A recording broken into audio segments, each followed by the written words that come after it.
What's going on, SixPackAbs.com? It's Thomas DeLauer, your lead nutritionist and also author of the science-based six-pack program, which you can see below in the description. Now, today I want to talk about a couple of myths as it pertains to a wide waist.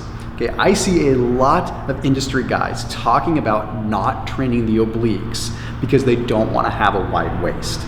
All right, first off, before I get down to the anatomy and physiology of the obliques, the internal and the external obliques, let me flat out say, if you are building giant obliques, you are either genetically predisposed to having large obliques just because it's your structure, or you're possibly taking something that's allowing muscles to grow a little too fast, because the obliques are a small muscle. Although they're big and they make up a lot of our torso, they don't really bulk out like laterally. They don't really stretch out a whole lot that way.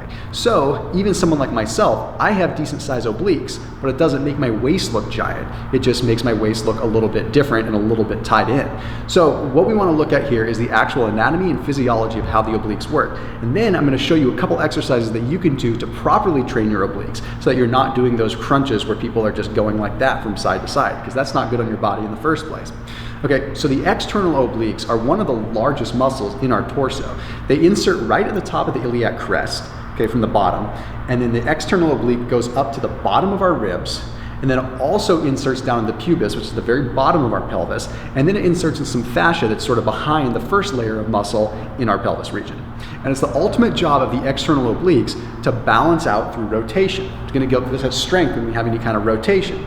So you can already see, by neglecting your external obliques, you're putting yourself at risk for a serious back injury. We do need those to support that kind of rotation.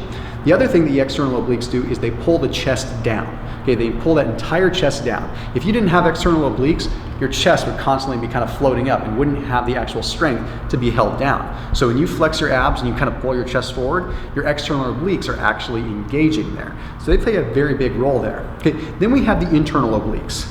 People get really confused all the time. They think that these are the internal obliques.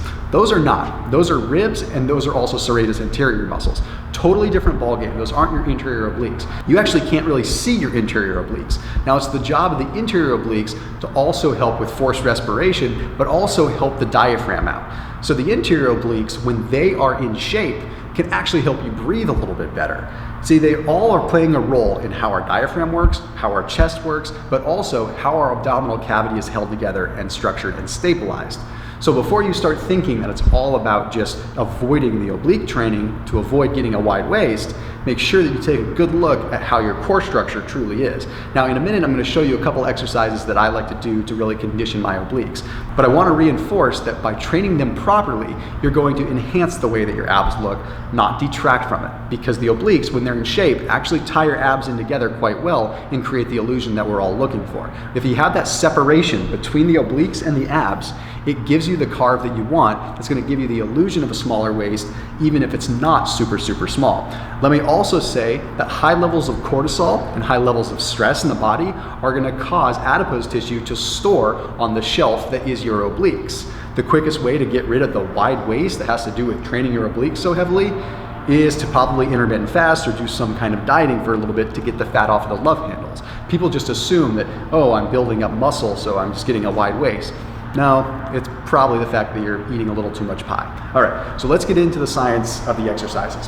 One of the ones that I like to do the most is one that you probably see guys doing at the gym and probably make fun of them for. It's called a reverse wood chopper or a wood chopper. This particular one is a regular wood chopper because I'm going from up to down.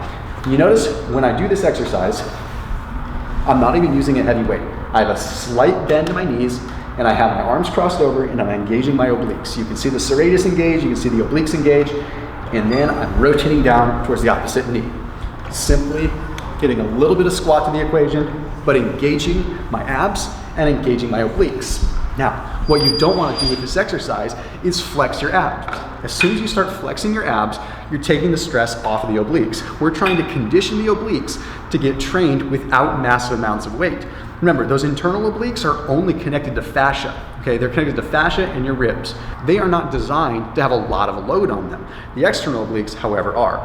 Studies have even shown that the exercises that get the best effect on the abs are actually the super simple ones, like the bicycle crunches, and actually even just regular good old crunches. So we've got all these different fancy ab techniques, when in reality, all we need to do is simply target the muscle, and it doesn't need a whole lot of weight. Okay, so we've got that, and then we've got regular good old bicycle crunches. But I'm gonna show you how to properly do a bicycle crunch, okay? When people do bicycle crunches, a lot of times they go right to left constantly, back and forth. It looks something like this. Problem with that is you're, first of all, flopping all over the place because it's almost impossible to get your balance properly. But the other problem with that is you're never giving yourself a chance to actually get the elastic component of the muscle engaged before retracting it or contracting it again. So you're flopping from side to side and you're never really engaging. So I recommend when you do your bicycle crunches to always do 2 on each side. So it'll look something like this. Bicycle crunch left,